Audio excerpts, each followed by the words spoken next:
the governor signed a bill that grants illegal immigrants a state ID. The purpose is to give them easier access to California benefits.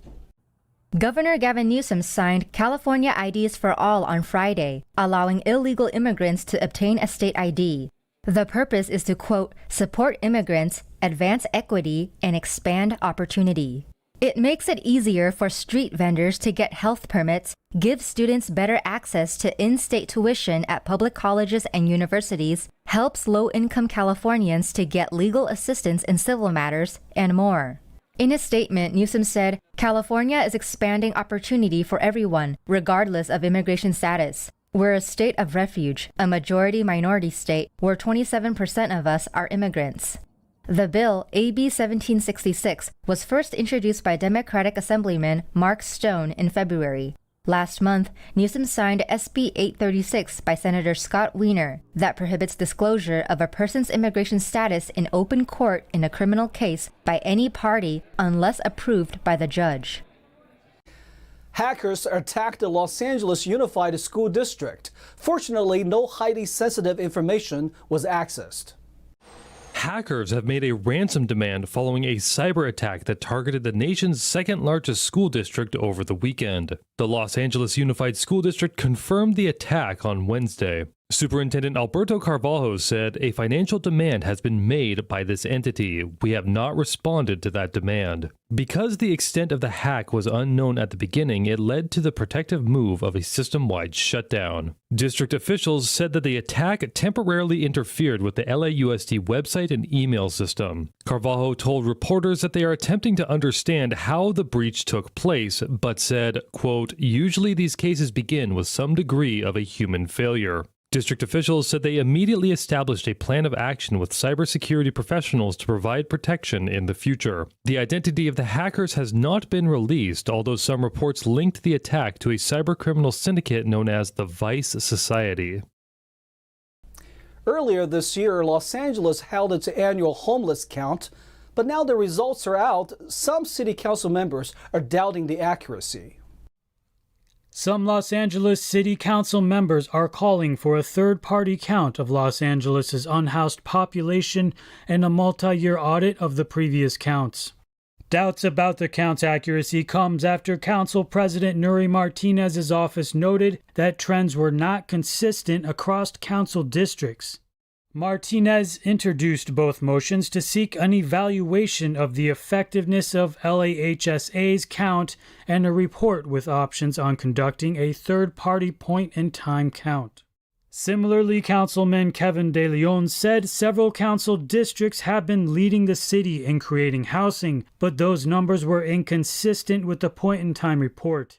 De Leon said, Angelinos deserve to see how those housing units are being filled and where unhoused residents are being placed. This year's count released earlier this month showed a 4.1% increase in the number of unhoused people in Los Angeles County and a 1.7% increase in LA since 2020. Los Angeles Homeless Services Authority has conducted point-in-time homeless counts every year since 2015, with the exception of last year due to pandemic-related policies. The recent heat wave tested the reliability of California's renewable energy grid. Data gives a breakdown on how much non-renewable energy the state had to rely on to make up for electrical demand. On the afternoon of September 6th, as California's residents and businesses were consuming over 51,000 megawatts of electricity, the grid was stretched to its limit. According to the U.S. Energy Information Association, or EIA, for the heat wave week, the state used at most 60% natural gas for its energy production. That number never dropped below 30%. The EIA said the other two predominant sources of energy were imports and hydroelectric during peak hours. The state system operator was prepared to start rolling outages to drop the power usage. Before the heat wave week, the state's energy mix was 40% low-carbon sources like wind, solar, and nuclear, along with 32% natural gas and 20% imports. California has for years spent its effort on the build-out of alternative forms of electricity production, with a particular emphasis on solar and wind power. Most forms of renewable electricity, including wind and solar, are intermittent. They aren't always available to meet demand. In contrast, dispatchable sources like natural gas, coal, and nuclear with an abundant supply of fuel in store may be dispatched as needed. Drag racing. It's loud, it's fast, and it's also about the family and community. Drag racers in California told NTD's Daniel Hall more about the sport and how they're bringing awareness to the cancer that's affecting the women in their community. What could be better than following one's passion all while helping other people? That's what these drag racers are doing right behind me, raising money to fight ovarian cancer. Drivers sped down the track at the Sacramento Raceway Park in Northern California on Saturday. Racers made their donation to the Ovarian Cancer Coalition of Northern California. Dee Mitchell, a cancer survivor and president of the OCC, received the donation. Because the guys work so hard to try to learn about ovarian cancer for their women, I came up with another slogan for the men that says, "Real men support ovarian cancer." Mitchell says she met the drag racers about 5 years ago. She says the racers wanted to help her organization and bring awareness to the track. It's breathtaking to know that I do have, me and other women have guys such as Nick and the other guys, Shiloh on them, to come out and really push on the track about ovarian cancer awareness.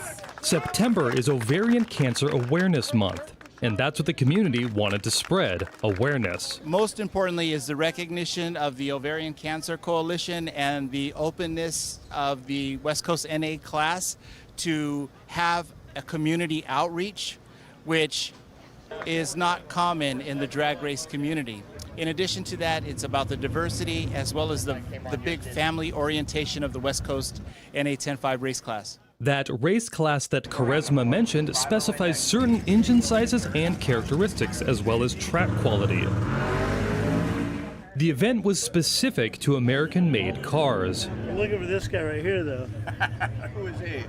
Butch Leal, a 12-time winner of the National Hot Rod Association and nicknamed the California Flash, made an appearance at the event. It's a wonderful thing to have. I mean, if you can look around and all the Chrysler cars, it's amazing how nice it is. And it's a good time for everybody, you know.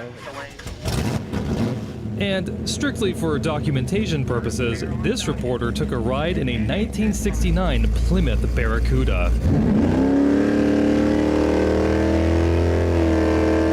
The driver, Sacramento local Johnny Michaels, was kind enough to add some extra weight for that run down the track. It's a blast to have a super lot of fun. We're always trying to chase a number, and I don't know, the camaraderie of everybody around here. It's great. One of the event organizers, Shiloh Davies, confirmed that competitive spirit in racers is simply human nature. So drag racing, since the beginning, when people rode horses, they wanted to see who had the fastest horse. When the horse started towing a wagon, they wanted to see who had the fastest wagon. Now here we are today, 2022. We're out trying to see who has the fastest car. Powered by gasoline today, and I'm sure by electric in the near future. Davies added that while racers are fierce competitors with one another when they're on the track, they're best of friends everywhere else. Daniel Hall, NTD News, Sacramento, California.